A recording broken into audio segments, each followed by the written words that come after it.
бачили зраду. Хорошо, що всі живі. Якщо що. Коротше, нас поїбачили зраду. Хорошо, що всі живі поки.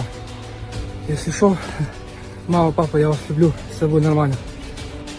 Коротше, нас поїбачили зраду.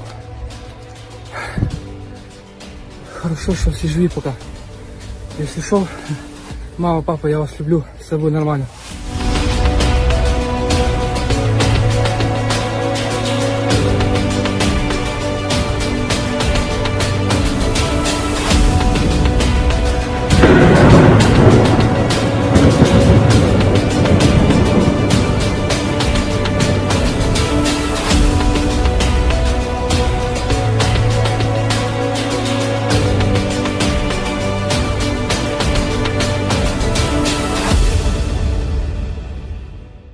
I would say rapidly worsening situation in Ukraine, where Russian troops are getting close to the capital this morning. In fact, we are working to confirm they may have entered the capital at this hour. Take a look at this fireball filmed in that capital city of Kyiv. It is believed to be either a Ukrainian or Russian aircraft falling to the ground. We're in fog of war times. We don't know yet. This video shows what appears to be heavy damage to an apartment building in the capital. And as you take all this in, at least 137 Ukrainians are reported dead this morning. That's from the president of the country.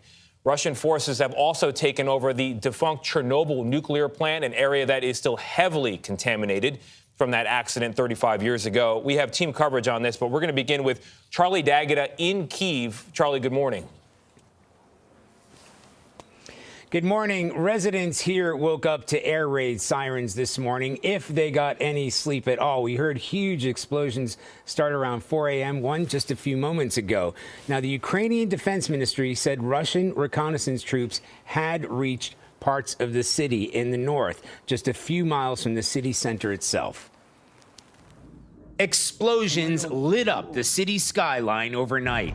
It's unclear whether this is a Russian or Ukrainian aircraft falling from the sky in flames, but missiles and rockets rained down on the capital in the early hours.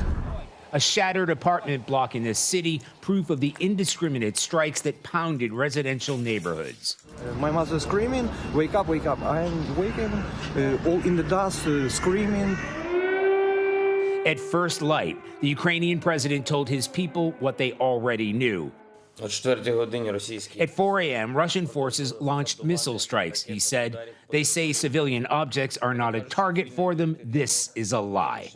On the northern outskirts of the city, a ferocious battle broke out at the Borcea Air Base. Ukrainian forces trying to fend off invading Russian paratroopers. Day 2 of the invasion, and Russian troops are knocking on the door of the capital itself. They advance south from Belarus, seizing Chernobyl and the highly radioactive grounds of the former nuclear power plant north of Kyiv. In desperation, the government put out the call for men 18 to 60 to arm themselves for battle, banning them from fleeing the country. Plenty have stepped forward. This morning, they were handing out guns at a local sports facility. They don't want us revealing this location because they don't want it to be a target for the Russian military. But we have seen a steady stream of volunteers. The commander told us it's not hundreds, but thousands, very few with any military experience, every single one of them ready to fight. Georgi, a map maker by trade, says he'll learn on the go. Why was it important for you to volunteer today?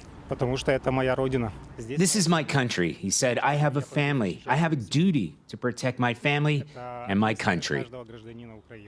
Now, this is what it has come down to today. The reality that Russians are on the way. They're closing in fast. It raises the terrifying prospect of street-to-street guerrilla warfare, outmatched, outgunned, and out of options. Nate? Charlie D'Agata in Kyiv. Thank you.